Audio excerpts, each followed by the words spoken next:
Hey guys, देखो already कुछ कंपनियों का हालत ख़राब चल रहा है, शेयर होल्डर्स को काफ़ी ज़्यादा नुकसान हुआ है। इसके बावजूद भी कंपनी ने कुछ गलत एक्शन लिया है जो कि डायरेक्ट जो है शेयर होल्डर्स को प्रॉब्लम दे सकता है। क्या दे सकता है? सबसे पहले तो कंपनी देख लीजिए, पहले धीरे धीरे ये काफ़ी अच्छा रिटर्न दिया था, कितना बड़ा 400-500% तक का रिटर्न निकाल के दिया था। और उसके बाद आज के रेट में जो गिरावट दिखने को मिल रहा है, ऊपर से नीचे तक जितने लोगों ने हाई में ख़रीदा होगा 64% तो गया भाई। इतना गिरावट होने के बावजूद भी कंपनी के ऊपर जो है एक गलत टाइप का धब्बा लगता हुआ नज़र आ रहा है, वो भी है चोरी का धब्बा भाई।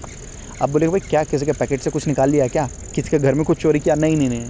बड़ी बड़ी कंपनी बहुत समझदार होती है, वो बड़े बड़े चोरी करती है। वो क्या करती है? टैक्स चोरी करती है, टैक्स। अब सरकार को अगर टैक्स नहीं देगी तब तो भाई कंपनी समझ लो कि भाई अब एक तरीके से मतलब बैड लिस्ट में चला जाता है, क्योंकि टैक्स एक ऐसी चीज़ होती है जो प्राउडली देना चाहिए, प्राउडली देना चाहिए। देने का मतलब ये नहीं बोल रहा हूँ कि अगर आपका टैक्स बनता है 20,000 रुपीज़ आप दे दो, सारा पैसा दे दो, उसको नहीं बोलते। जितना सरकार मांग रही है स्लैब के हिसाब से जो भी है, मैं आपको बोलूँगा वो प्राउडली देना चाहिए भाई, क्योंकि केवल आप नहीं देते हो, सब लोग देते हैं। और जब सब लोग देते हैं तो टेंशन क्यों? वो सारा पैसा घूम फिर के हमारे पास ही आता है, घूम फिर के मतलब in the form of infrastructure आता है, in the form of defence, support, safety, health care, मतलब हर एक रूप में आता है, वो हमारे पास ही आता है, देश के पब्लिक के पास ही आता है।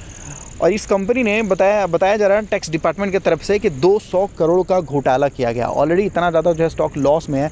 अगर ऐसी खबर आएगी तो मार्केट ओपन होगा तो ऐसे स्टॉक में और ज़्यादा क्रैश देखने को मिल सकता है।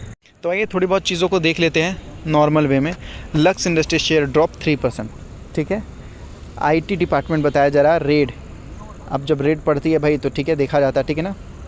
तो बताया जा रहा है इनके ऊपर एक तरीके से एलिगेशन लगाया जा रहा है। एलिगेशन क्या है कि टैक्स इवेजन का भाई, कि मतलब 200 करोड़ का जो टैक्स है जो सरकार को देना चाहिए, जो पैसा वो सरकार को इन्होंने नहीं दिया है, जो लीगली जो देना चाहिए वो पैसा इन्होंने नहीं दिया है। और 200 करोड़ की बात है भाई टैक्स। आप सोचो ये 200 करोड़, मान लीजिए कि सरकार अगर स्लैब के हिसाब से अगर सरकार यहाँ पर मान लीजिए कि 30% के स्लैब में आती है ये कंपनी, मान लेते हैं, तो उसके हिसाब से अगर हम देखें तो भाई ये कंपनी 600-700 करोड़ तक का जो है इन्होंने मतलब एक तरीके से काम किया हुआ, उसमें से 200 करोड़ ये कंपनी जो बचाने की कोशिश की गई। ये मेरा मतलब एक तरीके से रफ़ आइडिया मैं आपको बताता जा रहा हूँ, रफ़ आइडिया बता रहा हूँ।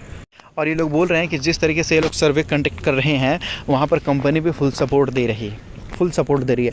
कंपनी वाले भी जो भी ऑडिट वगैरह करते हैं तो ऑडिट में सारी चीज़ें पकड़ी जाती है, तो वहाँ पर चेक कर रहे हैं, तो कंपनी वाले भी पूरी तरीके से सपोर्ट दे रहे हैं। अब देखिए सपोर्ट नहीं भी देंगे, समझने की कोशिश कीजिए, ये एक रफ़ आइडिया कि कंपनी सपोर्ट दे रही है, तो मैं आपको बोलूँगा नॉर्मल है।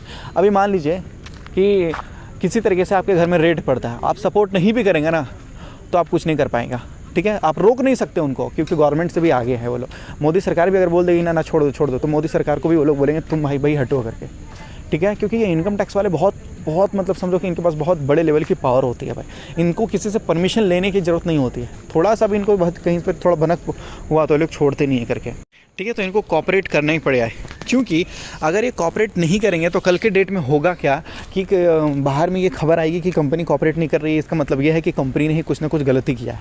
और जब ये पकड़ा जाएगा कि कंपनी ने कुछ ना कुछ गलती किया है तो स्टॉक मार्केट में इसका बहुत जो है गलत इंपैक्ट देखने को मिलेगा, बहुत ही गलत इंपैक्ट देखने को मिलेगा। स्टॉक गिरना स्टार्ट कर देगा, कि लोगों का जो ट्रस्ट है ना वो भी गिरना स्टार्ट हो जाएगा, और लोग जो है इससे ज़्यादा दूसरे कंपनियों में इन्वेस्ट करना स्टार्ट कर देंगे।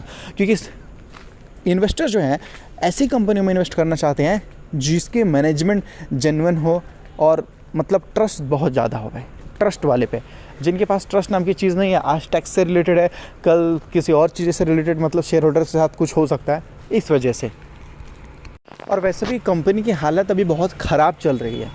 देखिए यहाँ पर बताया जा रहा है इतना गिरावट होने के बावजूद कि कंपनी का जो इंट्रिंसिक वैल्यू है वो 888 के बाजू में बताया जा रहा है, और स्टॉक का प्राइस 1470 के बाजू में बताया जा रहा है।